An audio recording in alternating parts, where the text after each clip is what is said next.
Hello नमस्कार साथियों, स्वागत है आप सभी का। बिहार में अभी बहुत सारे एग्ज़ाम्स के फॉर्म आए हुए हैं। बहुत लोगों ने अपना फॉर्म भर भी लिया होगा, जैसे कि बीपीएससी का एईडी हो गया, बिहार एसएससी सीजीएल हो गया, बिहार एसएससी इंटर लेवल, फिर ऑफिस असिस्टेंट हो गया, बिहार दरोगा हो गया, बिहार पुलिस हो गया। तो बहुत सारे एग्ज़ाम्स हैं बिहार में, उसके फॉर्म भरे जा रहे हैं, ठीक है। और इन सारे एग्जाम्स के में क्वेश्चंस पूछे जाते हैं भारतीय इतिहास से। तो हम लोग इस लेक्चर में वही डिस्कस करेंगे, ठीक है, भारतीय इतिहास के क्वेश्चंस को। और ये क्वेश्चंस कैसे होंगे, तो ये क्वेश्चंस वैसे हैं जो आज तक बिहार में जितने भी एग्जाम्स हुए हैं, जैसे कि बिहार का मतलब एक बीपीएससी का सिविल सर्विसेज हो गया, टीचर हो गया, फिर उसमें जूनियर इंजीनियर, असिस्टेंट इंजीनियर, उसके बाद दरोगा का हो गया, पुलिस का हो गया, फॉरेस्ट रेंजर हो गया, सीजीएल का हो गया, Bihar SSC CGL, inter level.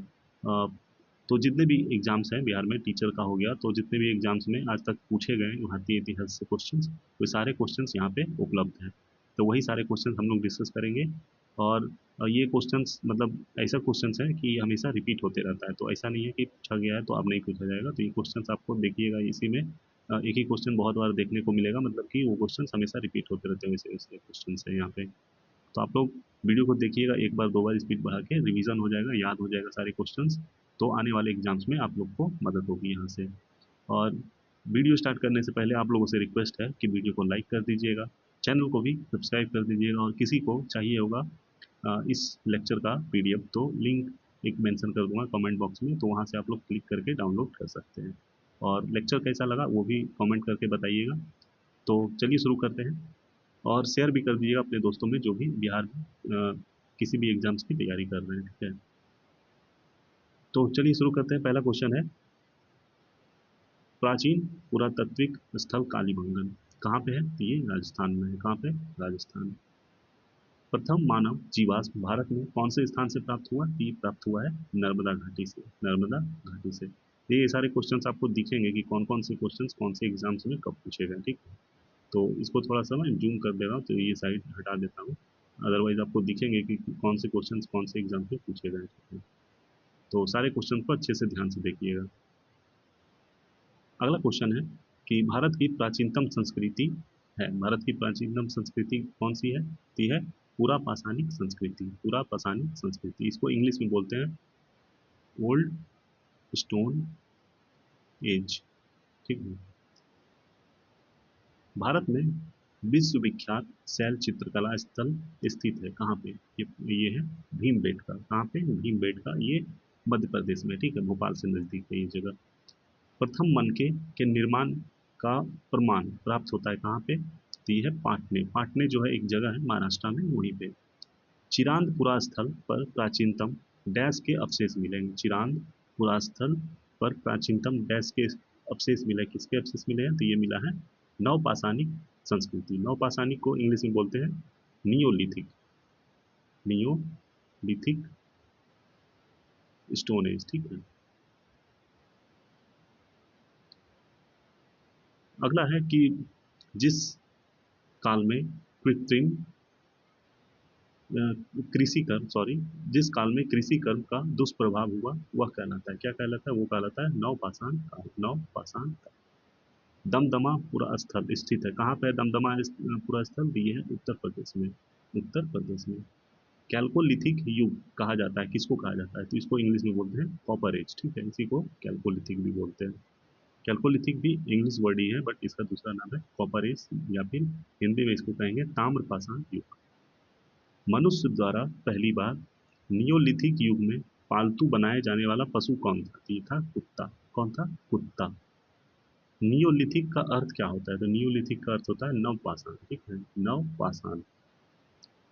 पाषाण युग में काटने के लिए सामान्यतः प्रयुक्त उपकरण को क्या कहा जाता था? इसको कहते थे गड़ासा। क्या कहते थे? गड़ासा। गड़ासा का उपयोग अभी भी होता है। अगला क्वेश्चन है, सिंधु घाटी सभ्यता के प्रमुख नगर का नाम क्या है? तो दिए गए ऑप्शंस में जो भी क्वेश्चंस पूछा गया था, तो उसमें ऑप्शंस के अनुसार आंसर हो जाएगा लोथल। बाकी और भी बहुत सारे प्रमुख नगर हैं, ठीक है, तो एक लोथल भी सिंधु घाटी सभ्यता का प्रमुख नगर था। इस समय मोहनजोदड़ो कहाँ पे है? मोहनजोदड़ो ये है पाकिस्तान में। कहाँ पे? पाकिस्तान में। हड़प्पा का उत्खनन किया गया, कब किया गया हड़प्पा का उत्खनन? तो ये किया गया 1921 ईस्वी में। 1921 ईस्वी में। हड़प्पीय संस्कृति यानी सैंधव संस्कृति के उपकरण निर्मित थे किस चीज के? तो ये थे ताम्र या फिर कांसा से। ठीक है, ताम्र या फिर कांसा से। आईआईटी खड़गपुर के अध्ययन दल की रिपोर्ट के अनुसार लगातार कितने वर्षों तक ना के बराबर वर्षा होना सिंधु घाटी सभ्यता के पतन का कारण रहा था? तो ये 900 वर्ष। ठीक है, ये आईआईटी खड़गपुर का कोई मतलब कुछ अध्ययन दल, वो अपना एक रिपोर्ट तैयार किया था जिसमें कि उन्होंने पाया था कि 900 वर्ष तक लगातार बारिश नहीं हुई थी, इसीलिए सिंधु घाटी सभ्यता का पतन हो गया था। अगला क्वेश्चन है कि सिंधु घाटी सभ्यता की सबसे महत्वपूर्ण विशेषता क्या है? तो यह नगर नियोजन। नगर नियोजन। सिंधु घाटी सभ्यता की प्रकृति थी किस तरह की? थी ये थी नगरीय। ठीक है, नगरीय थी। वह हड़प्पा कालीन स्थल जहां से हल का टेराकोटा प्राप्त हुआ, कहाँ पे? यह है बनावली। बनावली। हड़प्पा और मोहनजोदाड़ो के उत्खनन से संबंधित थे कौन? तो इनका नाम है आर डी बनर्जी, दयाराम साहनी, के एन दीक्षित तथा एम एस वत्स। ठीक है। सिंधु सभ्यता से संबंधित पुरातात्विक स्थल लोथल कौन सी नदी के तट पे है? ये है भोगवा नदी। ठीक है, भोगवा नदी। और जो ये लोथल जगह है, ये गुजरात में आता है। ठीक है। हड़प्पा में एक उन्नत जल प्रबंधक प्रणाली का पता चलता है, कहाँ पे? ये धौलावीरा में। ठीक है, कहाँ पे? धौलावीरा। हड़प्पा में मिट्टी के बर्तनों पर सामान्यतः उपयोग हुआ था किस चीज का? तो ये था लाल रंग का। ठीक है, लाल रंग का। सिंधु सभ्यता डैश के अंतर्गत आती है, किसके अंतर्गत आती है? तो यह है आर्य ऐतिहासिक काल। आर्य ऐतिहासिक काल। सिंधु घाटी के लोग किस प्रकार के थे? तो ये शाकाहारी और मांसाहारी दोनों थे। ठीक है। चनहुदड़ो हड़प्पा संस्कृति से संबंधित एक स्थल है जो स्थित है कहाँ पे? ये सिंध में। ये जगह चंद्रपुर। सैंधव सभ्यता का सबसे बड़ा स्नानागार मिलता है कहाँ पे? ये मिलता है मोहनजोदड़ो से। मोहनजोदड़ो से। सैंधव लिपि की लेखन दिशा किस तरह से थी? ये दाएं से बाएं थी, मतलब इस इधर से इधर लिखते थे ये लोग। जैसे हम लोग इधर से इधर लिखते हैं, बाएं से दाएं, ये लोग उल्टा लिखते थे। हड़प्पा के जिस स्थल में जलाशय के प्रमाण मिले वो जगह कौन से है? तो ये है धौलावीरा। सूती वस्त्र के साक्ष्य प्राप्त हुए कहाँ से? तो ये प्राप्त हुआ है मोहनजोदाड़ो से। हड़प्पा के लोग जिस धातु का उपयोग नहीं जानते थे, दिए गए ऑप्शंस के अनुसार आंसर क्या हो जाएगा? लोहा। ठीक है, लोहा। हड़प्पा के लोग जो थे लोहा धातु का उपयोग नहीं जानते थे। हड़प्पा के निवासी डैश के साथ व्यापारिक संबंध रखते थे, तो ये थे, ये जगह का नाम है मेसोपोटामिया। मेसोपोटामिया। सिंधु सभ्यता का प्राचीनतम बंदरगाह कौन सा है? तो ये है लोथल। जूते हुए खेत का प्रमाण सिंधु सभ्यता के कौन से स्थल से मिला है? तो ये है कालीबंगा से। देखिए क्वेश्चन रिपीट हुआ है। सिंधु घाटी की सभ्यता की अधिकतर मुहरें, मुहर जो थी ये किससे थी? तो ये थी सेल खड़ी से। सेल खड़ी से निर्मित थी। मेसोपोटामिया का अभिप्राय है, क्या है मेसोपोटामिया का अभिप्राय? तो ये है दजला फरात नदियों के बीच की उपजाऊ धरती। दजला फरात नदियों के बीच की उपजाऊ धरती को मेसोपोटामिया कहा जाता था। सिंधु घाटी की सभ्यता का जो स्थल गुजरात में स्थित है, ये है लोथल। ये क्वेश्चन बहुत बार पूछा गया है। हड़प्पा स्थल कहाँ पे है? तो ये रावी नदी के तट पे है। कहाँ पे है? रावी नदी। सिंधु घाटी सभ्यता के लोग पूजा करते थे किसका? तो ये पशुपति का। किसका करते थे? पशुपति। सैंधव सभ्यता के निवासियों द्वारा जिस धातु का सर्वाधिक प्रयोग किया गया तो वो कौन सा था? ये था कांसा। ठीक है, कांस्य। हड़प्पा स्थित है कहाँ पे? ये स्थित है पाकिस्तान में। हड़प्पा सभ्यता के औजार व हथियार अधिकतर बने होते थे किसके? ये बने होते थे ताम्र, टीन तथा कांस्य। मोहनजोदड़ो की खोज आर डी बनर्जी ने की थी। ठीक है, कब की थी? तो ये की थी 1922 ईस्वी में। सैंधव स्थल जो पंजाब में है, कौन कौन से हैं? हड़प्पा, रहमान डेरी, सराय खोला और जलीलपुर। मोहनजोदड़ो का शाब्दिक अर्थ क्या होता है? तो इसका शाब्दिक अर्थ होता है मृतकों का टीना। मृतकों का टीना। सिंधु घाटी की सभ्यता प्रसिद्ध है किसकी किसके लिए? तो ये थी गेहूं की खेती के लिए, ठीक है। कृषि की शुरुआत संभवतः कब हुई होगी? तो ये हुई थी 7000 ईसा पूर्व के आसपास, ठीक है, 7000 ईसा पूर्व के आसपास। अब टॉपिक है इसमें एक वैदिक सभ्यता। इससे बहुत सारे क्वेश्चन पूछे जाते हैं और बहुत ही इंपॉर्टेंट क्वेश्चन रहेंगे ये। शायद ही कोई क्वेश्चन होगा जो कि रिपीट नहीं होगा, ये क्वेश्चन हमेशा रिपीट होते हैं सारे। पहला क्वेश्चन है कि वेदों में प्राचीनतम कौन सी है? तो ये है ऋग्वेद। चार वेद होते हैं, ठीक है। चार वेद कौन कौन से होते हैं? एक होता है ऋग्वेद, दूसरा होता है यजुर्वेद, तीसरा होता है सामवेद और एक चौथा होता है अथर्ववेद, ठीक है, अथर्ववेद। तो अगला क्वेश्चन है पुरुषार्थ कितने हैं? तो चार। गायत्री मंत्र कौन से पुस्तक से मिला है? ये मिला है ऋग्वेद से। यज्ञ हेतु 7 प्रकार के पुरोहितों का वर्णन है किसमें? तो ये है ऋग्वेद में। वेदों की संख्या कितनी है? चार है। यत्री का अभिप्राय है 3 वेद, ठीक है, ऋग्वेद, सामवेद और यजुर्वेद। इसको यत्री भी बोलते हैं, तीनों को एक साथ में। प्रसिद्ध 10 राजाओं का युद्ध लड़ा गया था कहाँ पे? ये लड़ा गया था परुस्नी नदी के तट पे, परुस्नी नदी के तट पे। ऋग्वेद संहिता का 9वां मंडल पूर्णतः समर्पित है किसको? यह सोम और इस पे पर नामांकित देवता को। बोगज कोई का महत्व इसलिए, किस लिए है बोगज कोई का महत्व? वहाँ जो अभिलेख प्राप्त हुए हैं उनमें वैदिक देवी एवं देवताओं का वर्णन मिलता है, ठीक है। अछूत की अवधारणा स्पष्ट रूप से उद्धत हुई किसमें? तो यह धर्मशास्त्रों के समय में, धर्मशास्त्रों के समय में। एक वेद जो धार्मिक अनुष्ठान से संबंधित है, यह है यजुर्वेद, ठीक है। जो जिसमें धार्मिक अनुष्ठान के बारे में बताया गया है, वो कौन सा वेद है? तो इसका नाम है यजुर्वेद। वैदिक देवता नहीं था कौन? तो यह है कार्तिकेय। जो देव धार्मिक अनुष्ठानों की पद्धतियों का उल्लेख करता है, ये है यजुर्वेद।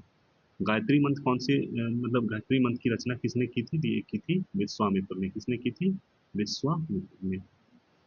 संग्रहिता का अर्थ होता है, क्या होता है इसका अर्थ? इसका अर्थ होता है कोषाध्यक्ष, कोषाध्यक्ष।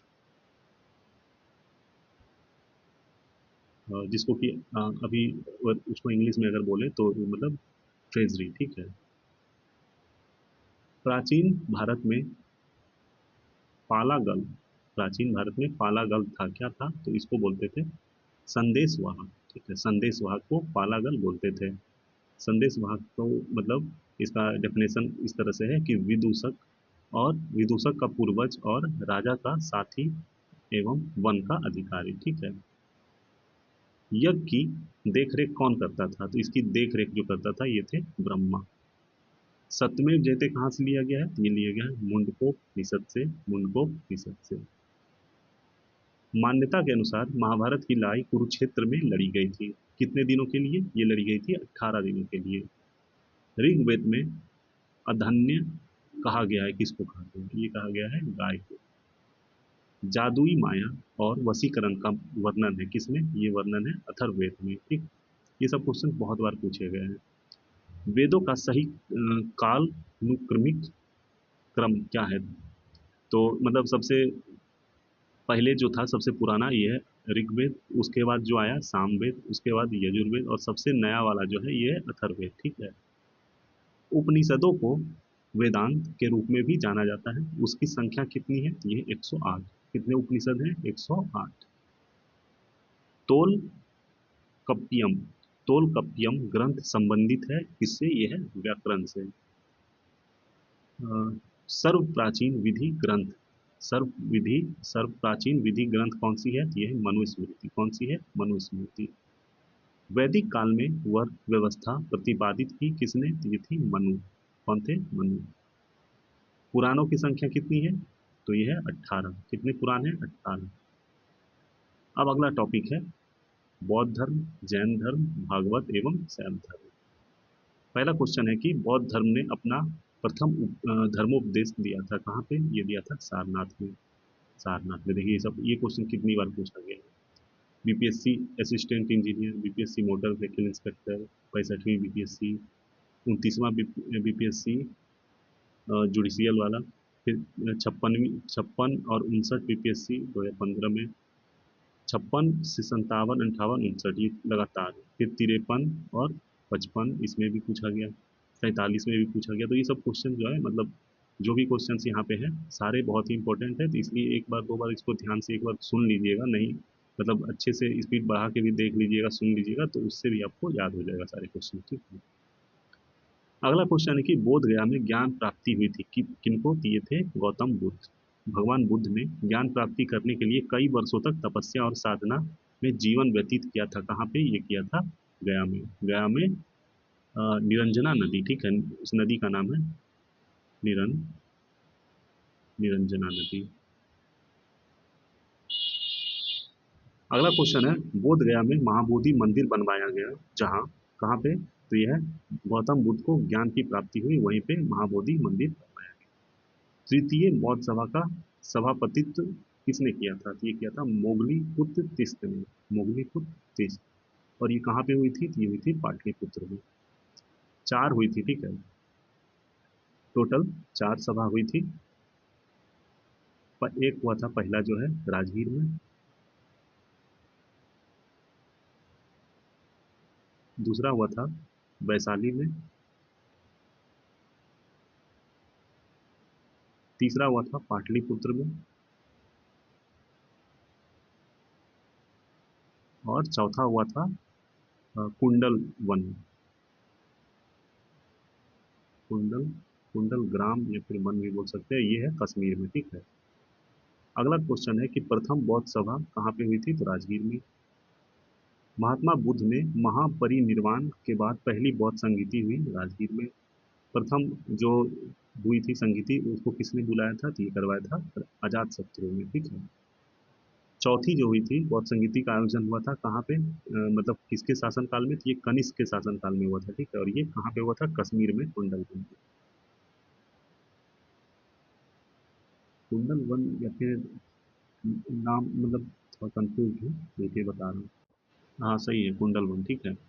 अगला क्वेश्चन है महात्मा बुद्ध ने महापरिनिर्वाण प्राप्त किया कहाँ पे? ये कुशीनगर। महापरिनिर्वाण मतलब कि मतलब अ, धरती से विदा हुए थे, ठीक है, मतलब उनका अंतिम सांस कुशीनगर में। डैश भारतीय दर्शन ने परमाणु सिद्धांत का प्रतिपादित किया, तो ये है वैशेषिक, ठीक है, वैशेषिक। त्रिरत्न या 3 रत्न, सम्यक दर्शन, सम्यक ज्ञान, सम्यक आचरण, संबंधित है किससे? तो ये है जैन धर्म से, जैन धर्म से। पाटलिपुत्र में बुलाई गई प्रथम जैन संगीति के अध्यक्ष कौन थे? तो ये थे स्थूल भद्र, स्थूल भद्र। महात्मा बुद्ध की माता का नाम क्या था? तो उनकी माता का नाम था महामाया। क्या था? महामाया। बट इनकी माँ जो थी ये बचपन में ही मतलब जब ये महात्मा बुद्ध छोटे थे तो उसी टाइम इनकी माता का देहांत हो गया था, तो उसकी मौसी जो थी गौतम बुद्ध की, उनका नाम था गौतमी, ठीक है, गौतमी। तो उन्होंने ही इनको पाल पोस के बड़ा किया था, तो इसीलिए इनका नाम हो गया था ऐसे, इसका नाम था ऐसे इनका नाम मतलब सिद्धार्थ था, तो इनका वो उनकी मौसी जो थी उनका नाम था गौतमी, तो वही पाल पोस के बड़ा की, तो इसीलिए उनका नाम उन्हीं के मौसी के नाम से जाना जाने लगा था, ठीक है, महात्मा बुद्ध के नाम से। गौतम बुद्ध का जन्म कहाँ पे हुआ था? तो ये हुआ था लुम्बिनी में। भरहुत एवं अमरावती सुप्रसिद्ध केंद्र थे किस चीज के? तो ये थे बौद्ध धर्म के, बौद्ध धर्म के। वे शिक्षक जिनसे बुद्ध की बुद्ध ने महाविनिष्क्रमण यानी गृह त्याग के बाद सबसे पहले ज्ञान प्राप्ति का प्रयास किया, वो थे अलार कलाम एवं रुद्रक रामपुत्र। अलार कलाम एवं रुद्रक रामपुत्र। बौद्ध संघ की प्रथम महिला अनुयायी सदस्य कौन थी? तो ये थी प्रजापति गौतमी, इनकी मतलब माँ भी कह सकते हैं, इनकी मौसी भी। बुद्ध की ईश्वर की अवधारणा में अवधारणा के विषय में सत्य कथन क्या है? तो उनका मानना था कि ईश्वर की का कोई अस्तित्व नहीं है, ठीक है, ईश्वर का अस्तित्व नहीं है। जैन धर्म के प्रवर्तक महावीर जी का मोक्ष स्थान स्थित है कहाँ पे? यह है पावापुरी में। वह स्थान जहाँ महावीर ने पूर्ण आध्यात्मिक ज्ञान यानी कैवल्य ज्ञान का प्राप्त किया, वो जगह क्या है? तो वो जगह का नाम है जिम्भिक ग्राम, जिम्भिक ग्राम। महावीर का जन्म स्थान कुंडल ग्राम। त्रिपिटक धार्मिक पुस्तक किसकी है? ये बौद्ध धर्म की।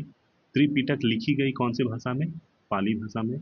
भगवत संप्रदाय के विकास में अत्यधिक योगदान किसका था? तो ये था गुप्त का, ठीक है, गुप्त। आजीवक संप्रदाय के संस्थापक कौन थे? तो इनका नाम था मखली गोसाल, मखली गोसाल। बराबर की गुफाओं का उपयोग आश्रम गृह के रूप में किया गया, किसने? तो ये किया था आजीवकों ने। किसने? आजीवकों ने। सबसे पूर्वकालिक जैन ग्रंथ कहलाता है कौन सा? तो ये है 14 पूर्व, 14 पूर्व। जैन कल्प सूत्र को लिखा किसने लिखा था? तो ये लिखा था भद्रबाहु ने। वह बात जो बौद्ध धर्म तथा जैन धर्म में समान नहीं है, तो वह है आत्मदमन। क्या है? आत्मदमन। जैन धर्म के 23वें तीर्थंकर कौन थे? तो ये थे पार्श्वनाथ। ये क्वेश्चन भी देखिए बहुत बार पूछा गया, बहुत सारे एग्जाम्स में। अगला क्वेश्चन है, वर्धमान महावीर का जन्म कब हुआ था? तो ये हुआ था 540 ईसा पूर्व, 540 ईसा पूर्व। जैन धर्म के तीसरे तीर्थंकर कौन थे? तो ये थे संभवनाथ। कौन थे? संभवनाथ। बिहार का जो भी एग्जाम्स होता है तो उसमें बौद्ध धर्म और जैन धर्म, ठीक है, ये सारे इन सारे मतलब टॉपिक का क्वेश्चन जो होता है ये बहुत ही इंपॉर्टेंट हो जाता है। तो इसमें 24 तीर्थंकर जो थे जैन धर्म के, उसको याद रखना है। कौन कौन सी संगीति हुई थी वो याद रखना है। बौद्ध की कितनी संगीति हुई? 4, तो वो याद रखना है। तो मतलब बौद्ध धर्म मतलब महावीर जी से और महात्मा बुद्ध से, इन दोनों से रिलेटेड हर एक पॉइंट को याद रखना है। वो सारे क्वेश्चन बन के कभी भी आ सकते हैं किसी भी एग्जाम्स में। प्राचीन भारत का प्रसिद्ध शासक जिसने अपने जीवन में अंत समय में जैन धर्म ग्रहण किया था, तो ये थे चंद्रगुप्त मौर्य। चंद्रगुप्त मौर्य सम्राट अशोक के दादाजी। जैनियों के अनुसार जैन धर्म के संस्थापक यानी प्रथम तीर्थकर कौन थे? तो ये थे ऋषभ देव, ठीक है, ऋषभ देव। जैन धर्म के अंतिम तीर्थंकर महावीर की मृत्यु कहाँ पे हुई थी? ये हुई थी पावापुरी में। दक्षिण भारत में जैन धर्म का प्रचार प्रसार हुआ था भद्रबाहु द्वारा, भद्रबाहु के द्वारा। महावीर का जन्म 540 ईसा पूर्व में डैश जगह पे हुआ था, तो ये हुआ था वैशाली में। गौतम बुद्ध ने धर्म चक्र परिवर्तन आरंभ किया था सारनाथ से। गौतम बुद्ध के संवादों की भाषा कौन सी थी? ये थी पाली। महात्मा बुद्ध द्वारा प्रथम प्रवचन जिसे धर्म चक्र परिवर्तन कहा जाता है, दिया गया था कहाँ से? ये सारनाथ से। मानव जीवन के सभी दुखों के नाश के लिए अष्टांगिक मार्ग की सलाह देते हैं कौन? तो ये है गौतम बुद्ध। भगवान बुद्ध को ज्ञान की प्राप्ति बोधगया में हुई। विश्व का सबसे बड़ा बौद्ध मंदिर स्थित कहाँ है? तो यह है इंडोनेशिया में। बुद्ध से संबंधित अवसरों से जुड़े प्रतीकों में स्तूप प्रतीक है किसका? तो यह है मृत्यु का। स्तूप इस तरह से बना रहता है, बहुत जगह आप देखे होंगे, ठीक है। ये एक शेप होता है बना होने का स्तूप का। बौद्ध धर्म के संस्थापक कौन थे? तो ये गौतम बुद्ध थे। एक ही क्वेश्चन देखिए बहुत बार देखने को मिलेगा, मतलब ये हर एक एग्जाम में डिफरेंट डिफरेंट एग्जाम्स में पूछे गए, और ऐसा नहीं है कि बिहार के एग्जाम्स, मतलब एसएससी हो गया, रेलवे हो गया, और भी अदर स्टेट के एग्जाम्स, इन सारे एग्जाम्स में भी मतलब ये सारे क्वेश्चन लाभकारी होंगे, तो आप लोग देखिएगा। वज्रयान संप्रदाय किसका है? ये बौद्धों का है। द्वितीय बौद्ध परिषद हुई थी कहाँ पे? वैशाली में। सिद्धार्थ ने स्थापना की बौद्ध धर्म की। बौद्ध धर्म हिमायत करता है मध्यम मार्ग का। सारनाथ स्थित स्तंभ का निर्माण करवाया था सम्राट अशोक ने। भगवान बुद्ध का जन्म लुम्बिनी में हुआ था जो स्थित है नेपाल में। जातक पवित्र ग्रंथ है किसका? ये है बौद्धों का। बुद्ध के उपदेश संबंधित है किससे? ये आचरण की शुद्धता व पवित्रता से। जिस समकालीन ब्राह्मणवादी विश्वास में बुद्ध ने पूर्ण आस्था व्यक्त की, यह है कर्म का सिद्धांत, कर्म का सिद्धांत। बिहार में वैशाली की नगर वधु आम्रपाली कौन से शासन काल में थी? तो ये थी लिच्छवी। तोरा इस धर्म का पवित्र ग्रंथ है किसका? तो यह है यहूदी धर्म का, यहूदी धर्म का। अब है टॉपिक 16 महाजनपद, 16 महाजनपद। पहला क्वेश्चन है, इस टॉपिक से भी हमेशा क्वेश्चंस आते हैं हर एक एग्जाम में। पहला क्वेश्चन है कि कोसल एवं मगध के मध्य संघर्ष का अ, प्रारंभ हुआ था किसके समय? ये हुआ था अजात शत्रु के समय, अजात शत्रु के समय। बिंबिसार शासक था हर्यक वंश का। मगध शासक बिंबिसार का चिकित्सक कौन था? तो ये था जीवक। पाटलिपुत्र कौन से राजवंश की राजधानी थी? तो ये थी मगध। छठी शताब्दी ईसा पूर्व में बिंबिसार कौन से डैश पर राज करता था? तो ये था मगध। वह शासक जिसने सुंदर नगर पाटलिपुत्र की स्थापना की, ये थे उदयन। उदयन। अवंती राज की राजधानी क्या है? तो ये है उज्जैन। अवंती का राजा कौन था? तो ये था चंड प्रतोद। चंड प्रतोद। छठी शताब्दी ईसा पूर्व में एक गणतंत्र था मल। ठीक है, ये ऑप्शन के अनुसार मल। मगध की प्रारंभिक राजधानी राजगृह। अजातशत्रु के वंश का नाम हर्यक। विश्व का पहला गणतंत्र वैशाली में स्थापित किया गया था लिच्छवी के द्वारा। ईसा पूर्व छठी शताब्दी में विश्व का जो प्रथम गणतांत्मक व्यवस्था थी, ये थी वैशाली में। 16 महाजनपदों की सूची उपलब्ध है किसमें? यह है अंगुत्तर निकाय में। कहाँ पे है? अंगुत्तर निकाय।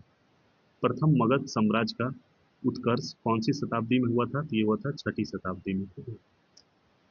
छठी शताब्दी ईसा पूर्व।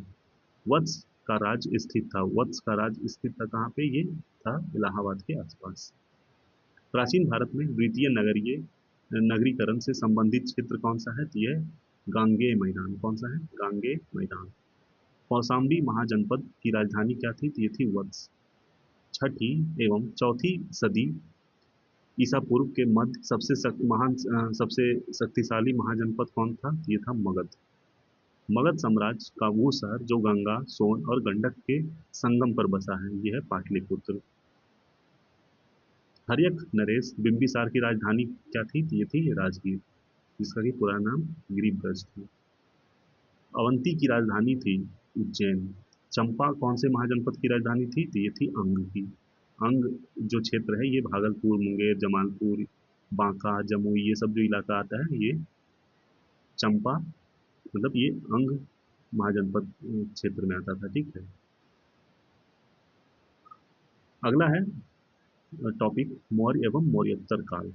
पहला क्वेश्चन है, अशोक के स्तंभ पर लिपि लिखी गई है कौन सी? ये है ब्राह्मी लिपि। मौर्य साम्राज्य के संस्थापक कौन थे? तो ये थे चंद्रगुप्त मौर्य। निम्न शासक ने हर्ष के समय असम पर शासन किया था? तो ये थे भास्कर वर्मन। भास्कर वर्मन।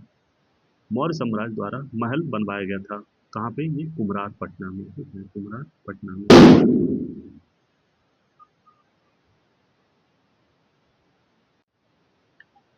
छठ है कल और परसों, तो उसी के खुशी में बच्चे लोग पटाखा छोड़ रहे हैं बाहर, घर के बाहर। तो उसी का आवाज़ था ये। ठीक है, फिर से इस क्वेश्चन को एक बार पढ़ते हैं। मौर्य साम्राज्य द्वारा महल बनवाया गया था कहाँ पे? कुम्हरार पटना में। दूसरी शताब्दी के आसपास रचित संस्कृत से शिलालेख के अनुसार सुदर्शन झील एक कृत्रिम जलाशय की मरम्मत की थी किसने? इनका नाम था रुद्रदमन। रुद्रदमन। मेगास्थनीज को राजदूत के रूप में किसके दरबार में भेजा गया था? तो ये भेजा गया था चंद्रगुप्त मौर्य के दरबार में। वह पुस्तक जो बिंदुसार को एक अभी अभिषिक्त क्षत्रिय वर्णित करती है, कौन? तो ये है दिव्यावदान। दिव्यावदान ये पुस्तक का नाम है। ठीक है। मौर्य काल में कंटक शोधन न्यायालय कौन से प्रकार का न्याय करता था? तो ये था फौजदारी। फौजदारी।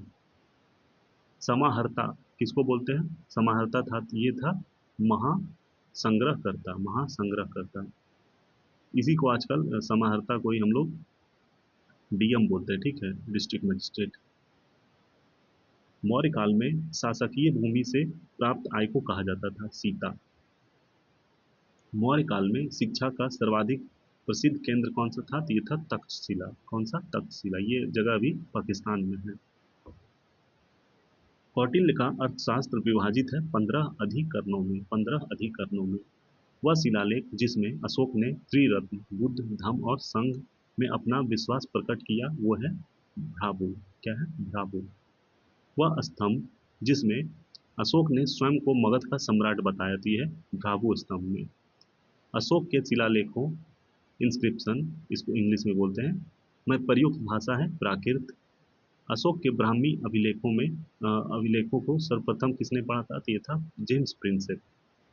अपने शिलालेखों में अशोक सामान्यतः कौन से नाम से जाने जाते हैं? तो ये है प्रियदर्शी। प्रियदर्शी। अशोक का वह अभिलेख जिसमें अकाल का उल्लेख है, ये है सोहगौरा। सोहगौरा। भारत में पहले साम्राज्य की स्थापना कौन से शासक के द्वारा की गई थी? तो ये थे चंद्रगुप्त मौर्य। चंद्रगुप्त मौर्य। चंद्रगुप्त मौर्य कौन थे? तो ये एक प्रबुद्ध निरंकुश शासक थे। प्रसिद्ध ग्रंथ मुद्रा राक्षस के लेखक कौन थे? तो इनका नाम था विशाख दत्त। विशाख दत्त। वह अभिलेख जिससे यह साबित होता है कि चंद्रगुप्त का प्रभाव पश्चिमी भारत तक फैला हुआ है, वह है रुद्रदमन का जूनागढ़ अभिलेख। रुद्रदमन का जूनागढ़ अभिलेख। वह शासक जिसने पाटलिपुत्र को सर्वप्रथम अपनी राजधानी बनाई, वो थे चंद्रगुप्त मौर्य। वह मौर्य राजा जिसने दक्कन की विजय की थी, यह है चंद्रगुप्त।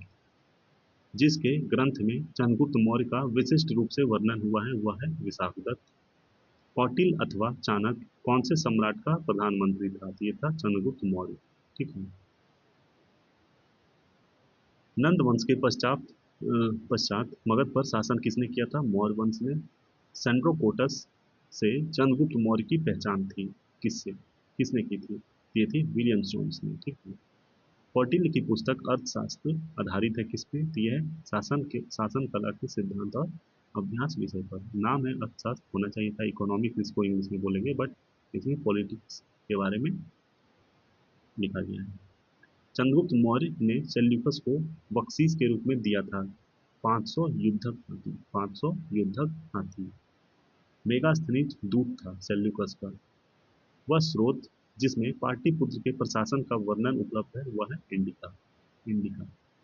मौर्य साम्राज्य का 7 वर्गों में विभाजन का विशेष रूप से उल्लेख किया गया मेगास्थनीज की पुस्तक इंडिका में। इंडिका का लेखक कौन था? मेगास्थनीज। सम्राट अशोक चंद्रगुप्त का क्या था? ये था पौत्र यानी पोता, ग्रैंड सन। मौर्य शासक अशोक की रानी का नाम क्या था? इनकी रानी का नाम था कारुवती। बौद्ध एक वैश्विक धर्म बना अशोक के प्रयास से। वह क्षेत्र जो अशोक के साम्राज्य में सम्मिलित नहीं था, ये जगह था श्रीलंका। अशोक के शासन काल में बौद्ध सभा कौन से नगर में आयोजित की गई थी? ये की गई थी पाटलिपुत्र में। अशोक ने कौन से राज्य पर आक्रमण किया था? कलिंग। वैसे बहुत सारे राज्यों पे किया था, लेकिन दिए गए ऑप्शन के अनुसार आंसर होगा कलिंग।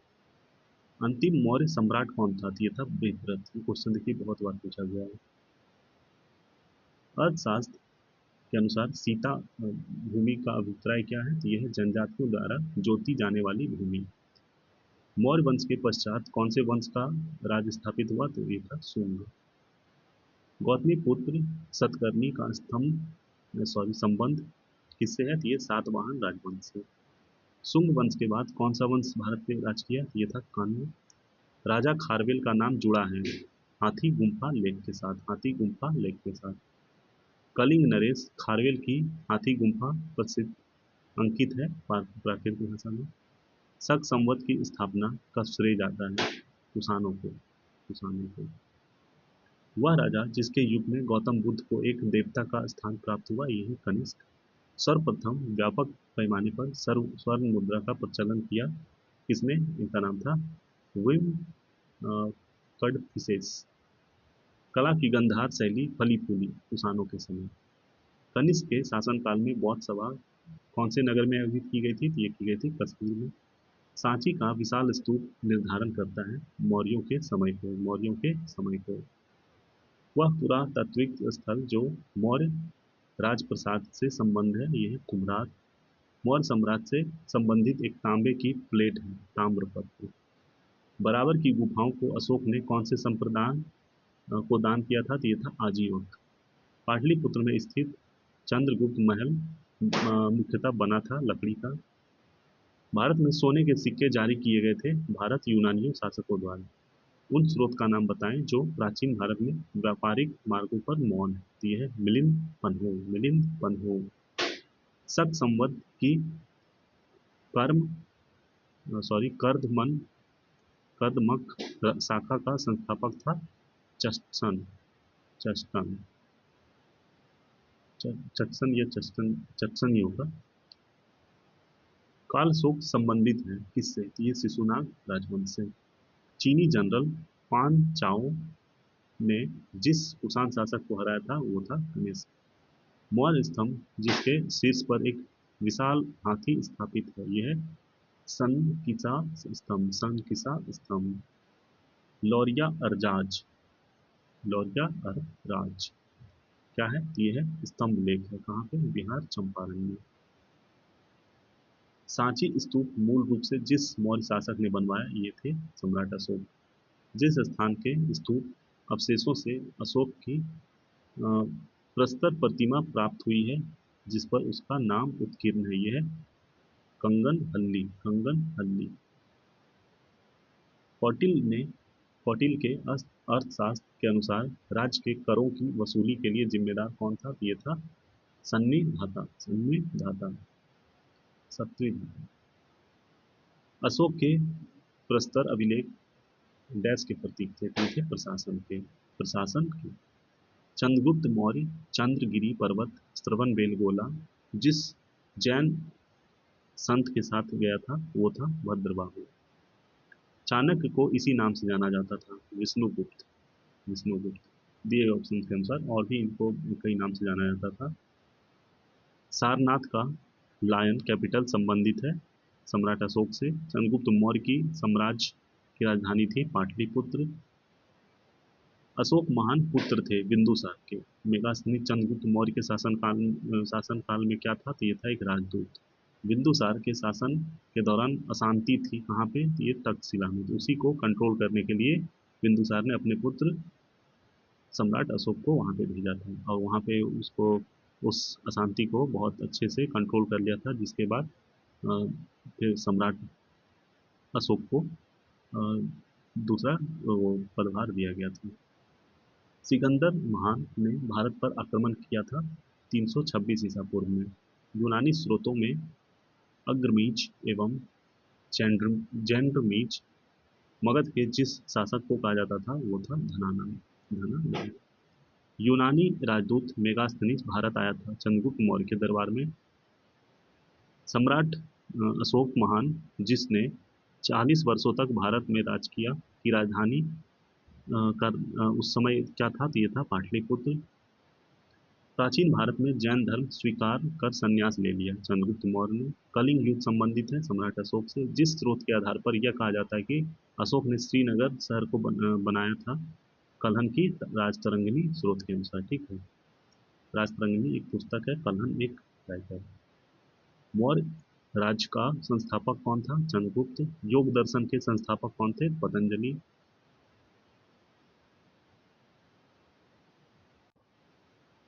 सुंग राज्य के संस्थापक कौन थे? इनका नाम था पुष्यमित्र सुंग। भारत में ग्रीक आक्रमणकारी के बाद कौन से आए थे? तो ये थे शक एवं हून, शक एवं हून। आयुर्वेद में महान विद्वान चरक संबंधित थे कनिष्क के शासनकाल से, कनिष्क के शासनकाल से। और कनिष्क की राजधानी क्या थी? तो ये थी पुरुषपुर, जिसको कि अब पेशावर बोलते हैं, और ये जगह पाकिस्तान में है। कनिष्क के शासन काल में बौद्ध संगीति का आयोजन हुआ था कहाँ पे? ये कश्मीर में हुआ था। कनिष्क राजा थे कुषाण वंश के। भारत पर हमला करने वाला पहला आक्रमणकारी कौन था? ये था डेरियस, डेरियस। भारत सरकार द्वारा प्रयोग में आने वाला शक संवत प्रारंभ किया किसने? कनिष्क। कुषाण शासक कनिष्क का राज्याभिषेक हुआ था 78 एडी में, 78 एडी। शक काल आरंभ होता है 78 ईस्वी में। अब है टॉपिक संगम काल। संगम काल से दो ही क्वेश्चन है यहाँ पे। पहला कि संगम युग में उरेयूर विख्यात था किसके लिए? ये कपास के व्यापार का महत्वपूर्ण केंद्र के लिए। ठीक है। संगम काल में तमिल में महाभारत लिखी किसने? ये लिखे थे विल्ली, विल्ली पुतुर ने, विल्ली पुतुर ने। अब टॉपिक है गुप्त काल एवं गुप्तोत्तर काल, गुप्तोत्तर काल। पहला क्वेश्चन है कि झांसी के पास देवगढ़ का मंदिर और इलाहाबाद के पास गढ़वा मंदिर में बनी मूर्तियों किस कला के महत्वपूर्ण अवशेष हैं? ये है गुप्त कला के। चेर राजवंश की राजधानी क्या थी? ये थी करूर, ठीक है, या फिर कुरूर। एरन अभिलेख का संबंध कौन से शासक से है? यह है भानुगुप्त से। हरिसेन गुप्त शासक का दरबारी कवि कौन था? यह था समुद्रगुप्त। झांसी के पास देवगढ़ का मंदिर और इलाहाबाद के पास गढ़वा मंदिर में बनी मूर्तियों डैश के महत्वपूर्ण अवशेष हैं। ये है गुप्त कला के। वह गुप्त शासक जिसने सर्वप्रथम महाराजा धीराज की उपाधि धारण की थी, ये थे चंद्रगुप्त प्रथम। चंद्रगुप्त प्रथम।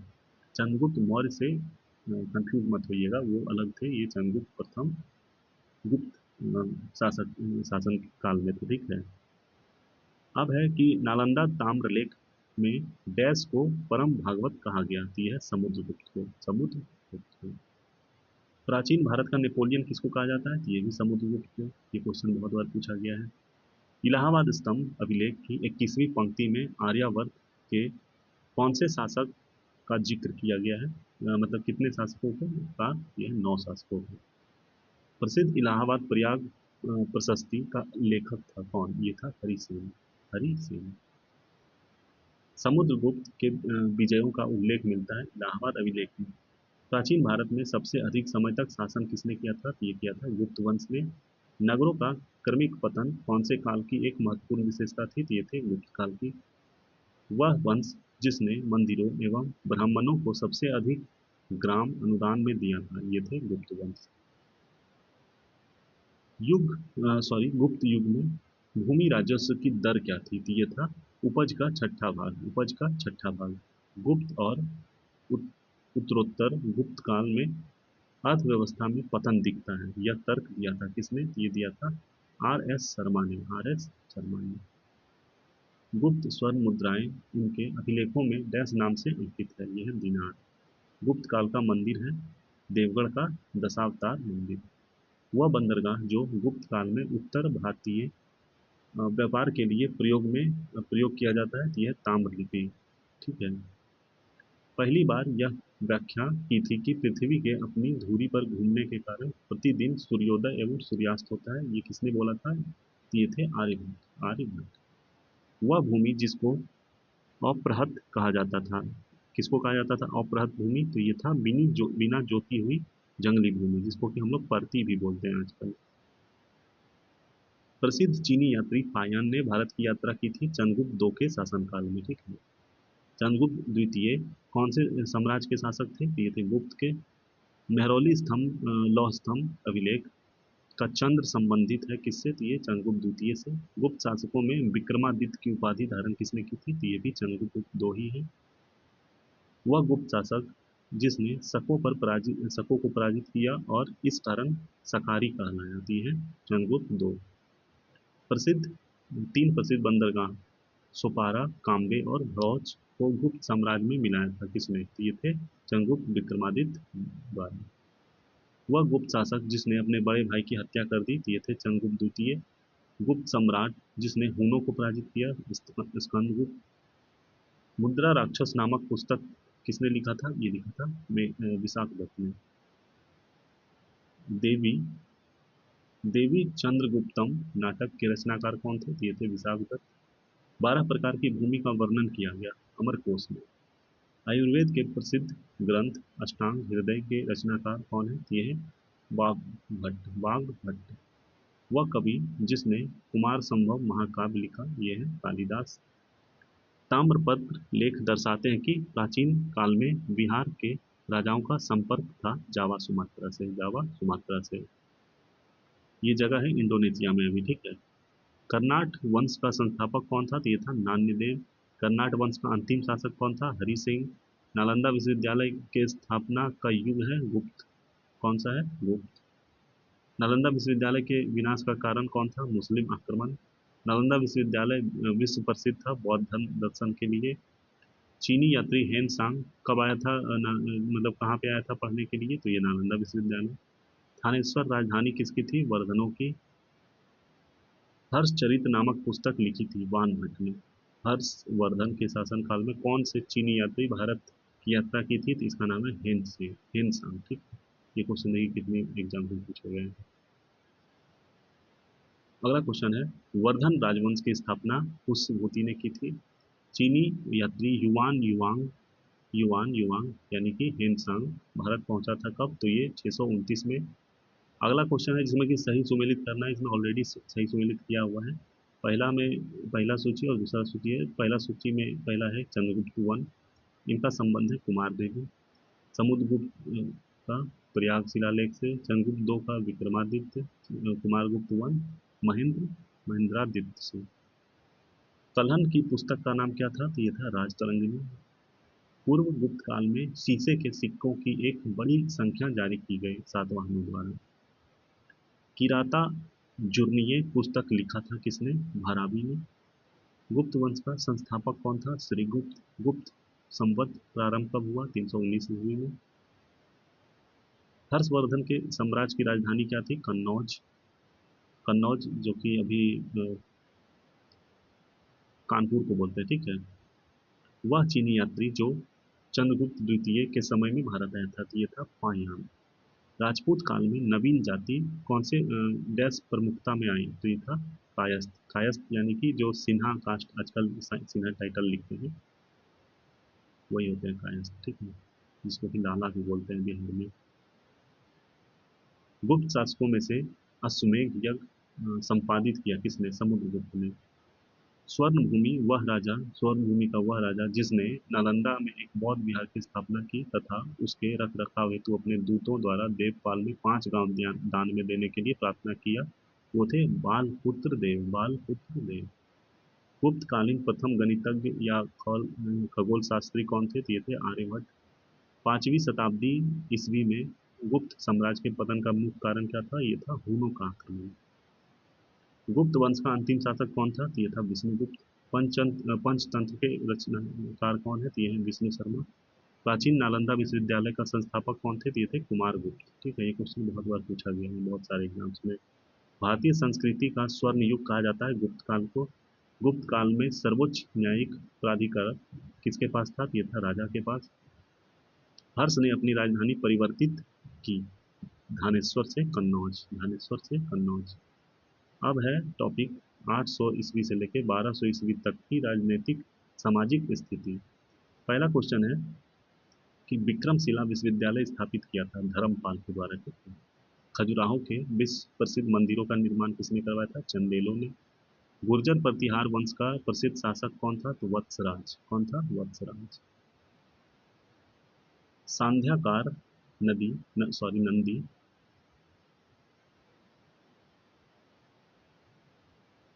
के प्रसिद्ध ग्रंथ रामचरित की विषय वस्तु का संबंध है किससे? तो ये पालवंशी रामपाल से। पालवंशी रामपाल से।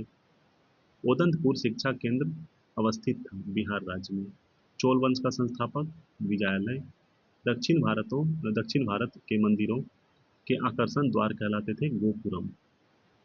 12वीं सदी में राष्ट्रकूट वंश के 5 शिलालेख मिले कहाँ पे? कर्नाटक राज्य में। दक्षिण भारत के साहूकारों का नाम क्या था? तो ये था चेट्टी। परमार वंश को स्थापित किसने किया? उपेंद्र ने। मलाया, सुमात्रा, जावा की विजय का श्रेय जाता है राजेंद्र चोल वन को। राजेंद्र चोल वन को। सिंधु पर सफल आक्रमण करने वाला प्रथम अरब कौन था? तो ये था मोहम्मद बिन कासिम। पृथ्वीराज रासो के लेखक चंदरबाई चंदर चंदर चंदबरदाई, सॉरी। स्वर्ण भूमि का वह राजा जिसने नालंदा में एक बौद्ध विहार की स्थापना की तथा उसके रख रखाव हेतु अपने दूत द्वारा देवपाल से 5 गांव दान में देने के लिए प्रार्थना की, वो थे बालपुत्र देव। कलहन की पुस्तक का नाम क्या है? तो यह है राजतरंगिणी। महमूद गजनबी ने अपने अंतिम सैन्य अभियान भारत पर किया कब? तो ये है 1027 ईस्वी में। 1027 ईस्वी में। एहोल में दुर्गा मंदिर का निर्माण हुआ था। चालुक्य काल में रथ पैगोडा का निर्माण करवाया था पल्लव वंश के शासक नरसिंह वर्मन प्रथम ने। संगम साहित्य में व्यापारी वर्ग जाना जाता था वेनिगर नाम से। वेनिगर नाम से।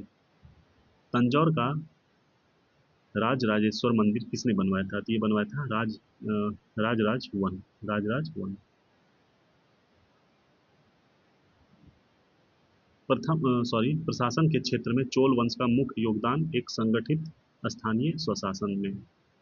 ब्लैक पैगोडा के नाम से विख्यात क्या है? तो यह है कोणार्क का सूर्य मंदिर। चालुक्य वंश का सबसे पहला शासक कौन था? तो यह था पुलकेशिन प्रथम। कावेरी नदी के मुहाने पर अपनी राजधानी स्थापित की एवं इसका नाम गैंगेकोंड चोलपुरम रखा था? कौन थे वो थे चोल शासक राजेंद्र वन। राष्ट्रकूट साम्राज्य का संस्थापक कौन था? ये था दंतीदुर्ग।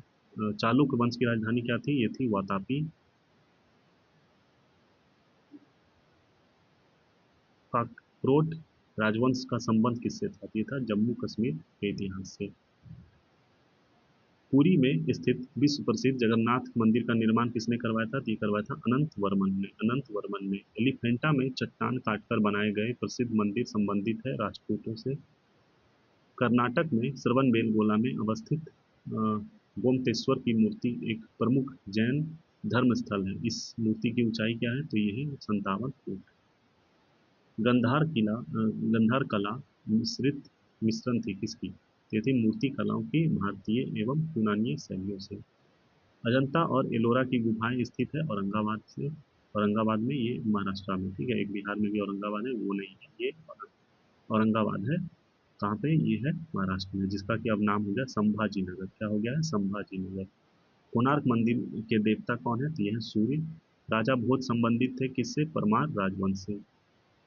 अब कुछ मिसलेनियस क्वेश्चंस हैं विविध। पहला क्वेश्चन है कि चित्रकूट मंदिर स्थित है मध्य प्रदेश। दुनिया की सर्वाधिक प्राचीन सभ्यता क्या है? तो ये मेसोपोटामिया, इराक की। बट ऐसा नहीं है, हमारा भारत का जो सबसे है पुराना यही होगा। ठीक है, इसमें बस इसके साक्ष्य हैं। साक्ष्य इंडिया का भी है, जैसे कि राम सेतु हो गया और भी बहुत सारे, लेकिन हम जिसने लिख दिया इतिहास तो उसका माना जा रहा है। हाइडेस बीच का युद्ध लड़ा गया झेलम नदी के तट पे। प्रथम तराइन युद्ध में पृथ्वीराज चौहान ने पराजित किया था मोहम्मद गोरी को। अजंता की गुफाएं हैं महाराष्ट्र राज्य में। बद्रीनाथ धाम कौन से राज्य में है? उत्तराखंड में। बौरोबुदुर विश्व में सबसे अद्भुत स्तूप है। इसकी मूर्ति एवं मूर्ति कला शानदार उदाहरण है किसका? भारत जावा कला का। ठीक है। राग विबोध ग्रंथ के लेखक कौन है? तो ये है सोमनाथ, सॉरी, लेखक का नाम है सोहान। प्राकृत प्रकाश ग्रंथ लिखा किसने? वररुचि ने। पूर्व मध्यकालीन भारतीय साम्राज्य व्यापक स्तर पर स्थानीय स्वशासन के लिए प्रसिद्ध था चोल। अभिज्ञान शकुंतलम के लेखक कालिदास। प्रतिनूतन काल समाप्ति की तिथि है 10,000 वर्ष पूर्व। द्वितीय नगरीकरण में कौन से धातु का प्रमुख योगदान था? लोहा का। भारत के प्राचीनतम सिक्के हैं आहत सिक्के। प्राचीन भारत की वह लिपि जो दाहिने से बाएं ओर लिखी जाती थी, ये थी खरोष्टी। प्राचीन भारतीय शिक्षा व्यवस्था में शिष्य कौन से शब्द से शिक्षा आरंभ करते थे? ओम से। विश्व का सबसे ऊंचा कहा जाने वाला विश्व शांति स्तूप बिहार में कहाँ पे है? ये राजगीर में है। नव नालंदा महाविहार विख्यात है किससे? तो यह पाली अनुसंधान संस्थान के लिए। हिंदू बौद्ध एवं जैन शैलकृत गुफाएं एक साथ विद्यमान है एलोरा। शैल चित्रों में अलंकृत बाघ गुफाएं कौन से पर्वत श्रेणी में पाई जाती है? ये विंध्याचल। शाक्य वंशियों द्वारा बनाया गया बौद्ध स्तूप कहाँ पे है? ये पिपरभवा में। चीनी यात्री सुंग युंग ने भारत यात्रा की थी कब? तो ये 515 ईस्वी से लेकर 520 ईस्वी के मध्य। स्वप्नवास दत्ता के लेखक कौन है? तो ये है भास। धर्मशास्त्रों में भू राजस्व की दर क्या थी? तो ये थी 1/6। 800 से 600 ईसा पूर्व का काल कौन से युग से जुड़ा है? तो यह ब्रह्मन युग से। पाणिनिकृत अष्टधाई संबंधित है व्याकरण से। मृग मृच कटिकम के लेखक कौन है? तो यह शूद्रक। अजंता की चित्रकला से कौन से चित्रों का वर्णन मिलता है? तो जातक। सूर्य सिद्धांत के लेखक कौन है? आर्यभट्ट। और प्रतिरथ कौन से हिंदू देवता का एक और नाम है? तो यह है विष्णु का। राजनीति रत्नाकार लेखक कौन है? तो यह है चंद्रेश्वर। उदंत प्रकाश के लेखक मौली कवि। हूण राजा तोरमान कौन से औलिकार राजा द्वारा पराजित किया गया था? तो ये था प्रकाश धर्मन। तंजावुर में बृहदेश्वर मंदिर का निर्माण किसने करवाया था? तो ये करवाया था राज चोल वन के द्वारा। वह अभिलेख जिसमें विधवा दान का उदाहरण उल्लेखित है, ये है भानुगुप्त का एरन स्तंभ अभिलेख। महावंश के अनुसार बिंबिसार सिंहासन पर बैठा 15 वर्ष की आयु में। बराबर पर्वत श्रृंखला स्थित कोरथ गिरी विरचित की गई कहाँ पे? तो ये है खारवेल के द्वारा, ठीक है, खारवेल खारवेल के द्वारा। ड्रेकान के कानून संबंधित है ग्रीस की सभ्यता से। ग्रीस जिसको कि यूनान में बोलते हैं। क्यूनी क्यूनी शब्दावली का संबंध किससे है? तो यह मेसोपोटामिया लेखन से। आयुर्वेद के ज्ञान के लिए प्रसिद्ध कौन सा क्या था? तो ये था धन्वंतरी। समय का वर्णन करते हुए शब्द संक्षेप एडी का अर्थ क्या होता है? तो ये होता है एनो डोमिनी। एनो डोमिनी। तीसरी और चौथी सदी में शूद्रक ने मृच्छकटिकम नामक प्रसिद्ध नाटक की रचना की थी जो संस्कृत भाषा में था। मृच्छकटिकम का अर्थ क्या होता है? तो इसका अर्थ होता है मिट्टी की छोटी गाड़ी। कल्हन द्वारा रचित राजतरंगिणी है कश्मीर का इतिहास। प्राचीन नगर तक्षशिला स्थित है सिंधु तथा झेलम नदी के बीच। बुद्ध चरित्र के लेखक कौन है? अश्वघोष। खजुराहो में मंदिर का निर्माण किसने करवाया था? तो ये करवाया था बुंदेलखंड के चंदेलों के द्वारा, ठीक है। तो इसी के साथ खत्म होता है हमारा प्राचीन इतिहास, ठीक है, प्राचीन इतिहास यानी कि एंशियंट हिस्ट्री। अब अगला जो लेक्चर होगा उसमें हम लोग पढ़ेंगे मेडिएवल हिस्ट्री, और फिर उसके बाद जो होगा मॉडर्न हिस्ट्री। फिर जब हिस्ट्री ख़त्म हो जाएगा तो उसके बाद और भी चैप्टर्स जैसे कि और भी टॉपिक जैसे कि पॉलिटी पढ़ेंगे, फिर उसके बाद ज्योग्राफी पढ़ेंगे, उसके बाद इकोनॉमिक्स पढ़ेंगे। हर एक टॉपिक को हम लोग कवर करेंगे, ऐसे ही जो भी प्रीवियस ईयर आस्क है बिहार के हर एक एग्जाम्स में पूछे गए क्वेश्चंस, ठीक है। तो आई होप वीडियो आपको पसंद आया होगा। बहुत सारे क्वेश्चंस थे, थोड़ा ज़्यादा लंबा वीडियो हो गया ये। तो आप लोग वीडियो को देखिएगा, कमेंट करिएगा कैसा लगा, और उसके बाद अपने दोस्तों में भी शेयर कर दीजिएगा जो भी कॉम्पिटिटिव एग्ज़ाम्स की तैयारी कर रहे हैं। और ये एग्ज़ाम और ये जो क्वेश्चंस है, ये जो लेक्चर है, सिर्फ बिहार ही नहीं बल्कि रेलवे एसएससी के एग्ज़ाम्स में भी उपयोगी होंगे। वीडियो देखने के लिए धन्यवाद। आपका दिन शुभ हो। जय हिंद।